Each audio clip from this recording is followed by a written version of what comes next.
Salam Pancasila dan salam penegakan hukum. Selamat pagi Indonesia. Rumah Pancasila telah membuat surat kepada Bapak Kapolri dan tembusannya hanya satu, kepada Bapak Presiden tentang advokasi yang dilakukan Rumah Pancasila sebagai tanggung jawab kami terhadap penetapan Amriana dan Ivan alias Nur Halim sebagai tersangka di Polres Goa akibat pernyataan mereka hamil ketika dipukul oleh Satpol PP. Tema surat ini adalah setiap advokat berkewajiban membantu rakyat mendapatkan hak-haknya dari negara. Perihalnya tentang permohonan kepada yang terhormatnya Kepala Kepolisian Negara Republik Indonesia.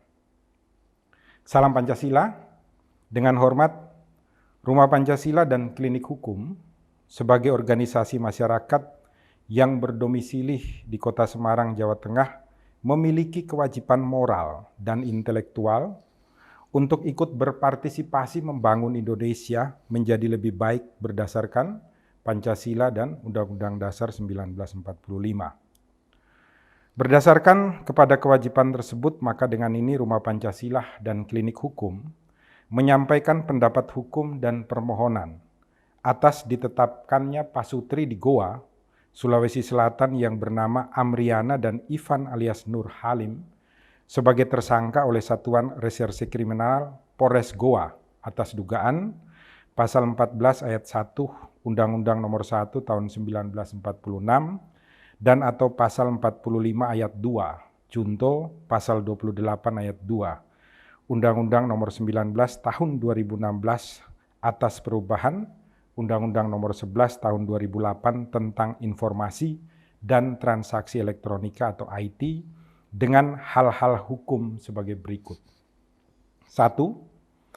Bahwa berdasarkan Mukadimah Undang-Undang Nomor 1 Tahun 1946 tentang Peraturan Hukum Pidana berbunyi, menimbang bahwa sebelum dapat melakukan pembentukan undang-undang hukum pidana baru, perlu peraturan hukum pidana disesuaikan dengan keadaan sekarang. Waktu itu tahun 1946.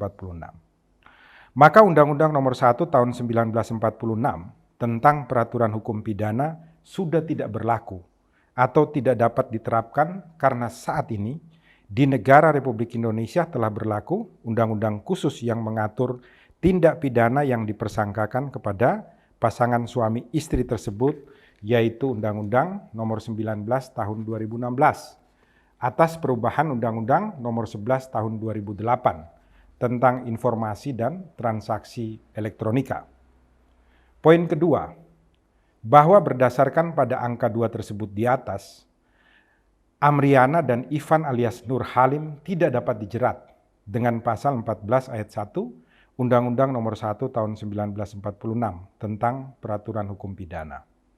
Poin ketiga, bahwa lebih lanjut lagi dipersangkakan Amriana dan Ivan alias Nur Halim dengan Pasal 45 Ayat 2 Junto, Pasal 28 Ayat 2 Undang-Undang 19 Tahun 2016 atas perubahan Undang-Undang 11 Tahun 2008 dan seterusnya, karena diduga telah melakukan kebohongan atas kehamilan Amriana, sehingga dianggap menimbulkan keonaran dan kerusuhan di dalam masyarakat.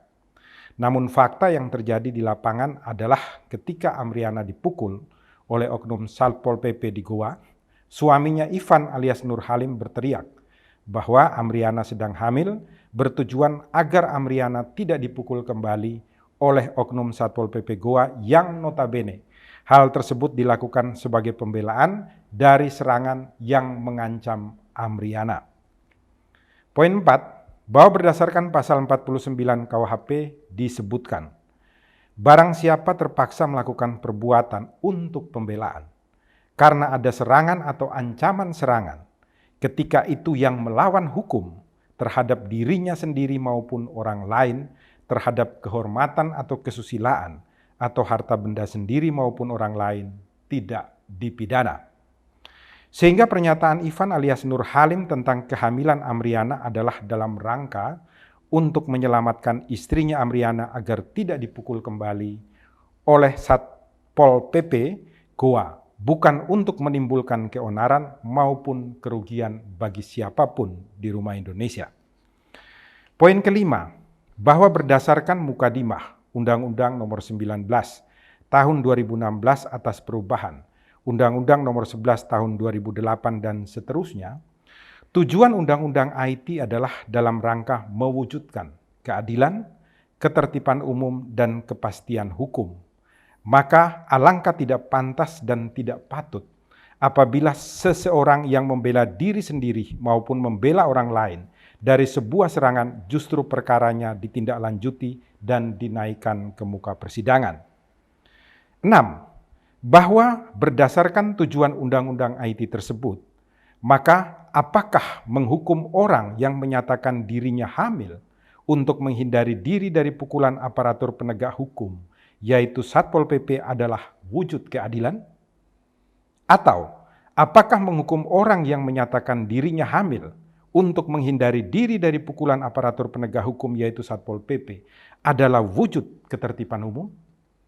Atau apakah menghukum orang yang menyatakan dirinya hamil untuk menghindari diri dari pukulan aparatur penegak hukum, yaitu Satpol PP, adalah wujud kepastian hukum? Sebagaimana tujuan dibentuknya Undang-Undang IT? Pertanyaan kami kepada Bapak Kapolri. 7. Bahwa berdasarkan hal-hal tersebut di atas, Rumah Pancasila dan Klinik Hukum berpendapat, penetapan Amriana dan Ivan alias Nur Halim sebagai tersangka oleh Satuan Reserse Kriminal Polres Goa atas dugaan pasal 45 ayat 2, junto pasal 28 ayat 2 Undang-Undang Nomor 19 Tahun 2016 dan seterusnya tidak tepat karena bukan dalam rangka mewujudkan keadilan, ketertiban umum, dan kepastian hukum sebagaimana perintah Mukadimah Undang-Undang Nomor 19 Tahun 2016 atas perubahan Undang-Undang Nomor 11 Tahun 2008 tentang IT.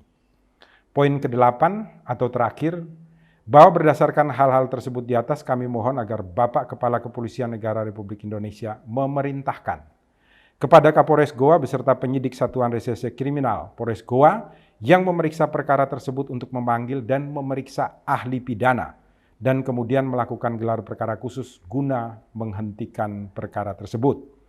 Atas perhatian Bapak Kepala Kepolisian Negara Republik Indonesia dan jajarannya, kami ucapkan terima kasih. Semoga Tuhan Yang Maha Esa memberkati Bapak Kepala Kepolisian Negara Republik Indonesia dan seluruh jajaran Kepolisian Negara Republik Indonesia dalam melindungi, melayani, dan mengayomi kami semua di Rumah Indonesia. Semarang, 23 November 2021, hormat kami Rumah Pancasila dan Klinik Hukum, saya sendiri dan pengacara-pengacara lain yang menandatangani surat ini. Ada yang menanyakan, kenapa kok Rumah Pancasila tidak turun langsung untuk melakukan advokasi terhadap yang bersangkutan di Goa? Advokasi itu dilaksanakan juga memperhitungkan realistis logistik yang kami miliki. Rumah Pancasila itu semua pembiayaannya itu dari saya pribadi, dari kantor hukum law firm Yosep Parera yang kami pakai untuk memberikan advokasi-advokasi secara sosial kepada masyarakat. Nah, pada saat ini kami tidak memiliki dana atau keuangan untuk mampu turun langsung sampai ke Goa untuk melakukan pembelaan. Itu yang pertama. Yang kedua, advokasi itu bukan hanya dilakukan kepada masyarakat secara umum atau terhadap individu masyarakat, tetapi advokasi itu juga dapat dilakukan terhadap pejabat pemerintah dan aparatur penegak hukum sebagai bentuk kita bersama-sama membuat keadilan di Rumah Indonesia khususnya dalam bidang hukum. Maka berdasarkan teori advokasi lingkar 6, kami memilih secara realistis mengingat logistik yang tidak kami miliki untuk memberikan pertanggungan jawaban kami sebagai advokat dengan menyurati Bapak Kapolri. Ini adalah tugas kita. Tidak perlu ada surat kuasa. Tugas seorang advokat adalah membela hak-hak masyarakat yang dilanggar oleh siapa? Oleh negara atau pemerintah. Salam Pancasila dan salam penegakan hukum. Selalu berbuat baik di sekitar kita di Rumah Indonesia. Sadar-sadarlah, hai penegak hukum. Ruang sidang bukan penyiksa kebenaran. Sadar-sadarlah, hai penegak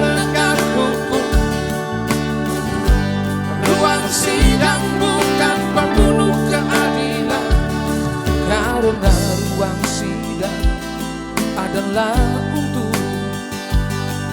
kebangkitan keadilan.